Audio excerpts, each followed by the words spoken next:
Well, the New York Times ran a story about the first son, Hunter Biden, downplaying his misdeeds while also making the claim Republicans have yet to demonstrate that the senior Mr. Biden, President Biden, was involved in his son's business deals or took any action to benefit from him or his foreign partners.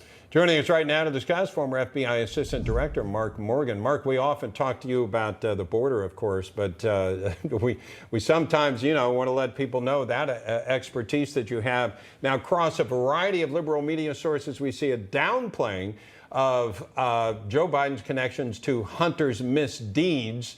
For instance, New York Post, in some cases, attempts to gaslight the public into thinking Hunter did nothing wrong. We saw a very long piece in the New York Times, downplaying. The New York Times article frames the Hunter Biden situation. Move with me here. Pretty much as a minimal thing. What's your thought? Yeah, look, I think this is why a large chunk of the American people now have lost trust in our Department of Justice and specifically the FBI. Look, we've seen lately a plethora of FBI agents have left the FBI and become very public and vocal about why they have, because there appears to be a two-tier system of justice. That's horrible for our country. And I think nothing epitomizes that better than how the mainstream media and this Department of Justice seems to be doing. It's exactly as you said, Bob. And Mark, I want to get your thoughts on this. The House Oversight Committee just tweeted the following statement. At Rep. James Comer presses the White House about classified documents stashed at Biden's Wilmington home. We have docs revealing this address appeared on Hunter's driver's license as recently as 2018, the same time he was cutting deals with foreign adversaries. You're a former FBI Assistant Director. Put your FBI hat on for a moment there. Your reaction when you see something like this?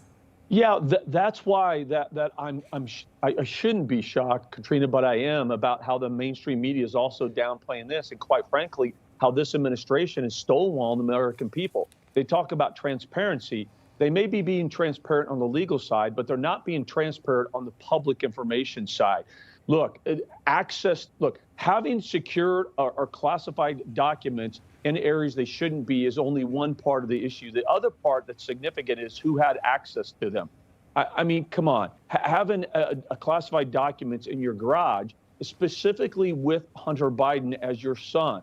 Look, I don't want to drudge up a lot of his past history, but I think it's relevant and germane here. We know he's a confirmed drug addict for years. He struggled with that. We know about his context overseas. Those are both relevant and germane to the seriousness that this is. And if I can, real quick on the documents, look, there's something very unique yet similar. Both under President Biden and President Trump, they both admitted that they've had classified documents or documents with classified markings. That's very clear, because the significant difference is President Trump has an absolute potential defense, and that as president, he can declassify the documents. The vice president, then Vice President Biden, he does not share such a statutory authority. So the mere fact that he admitted to having classified documents is prima facie evidence of violation of law. You know, Alan Dershowitz said a couple segments ago, he could declassify them right now, put in some redactions, and show us what they are. Yeah, I think that's a very good legal question. I'm not sure that. Yeah, let me ask you a different question. Did you get classified documents yourself? You had various positions.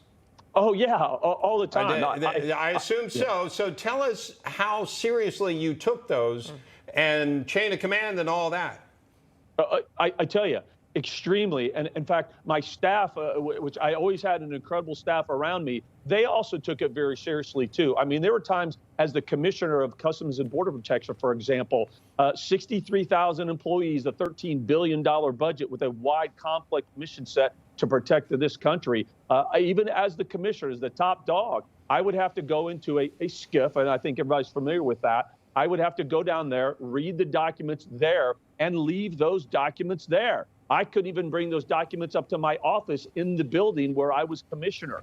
I mean, that's how serious you should take this. And the fact that there's classified documents in the vice president's garage, which he has no authority as the vice president to declassify them, again, that's prima facie evidence he committed a violation. Look, the authority is not, look, they've already said, Bob, they already said they inadvertently, the documents were mishandled and placed there.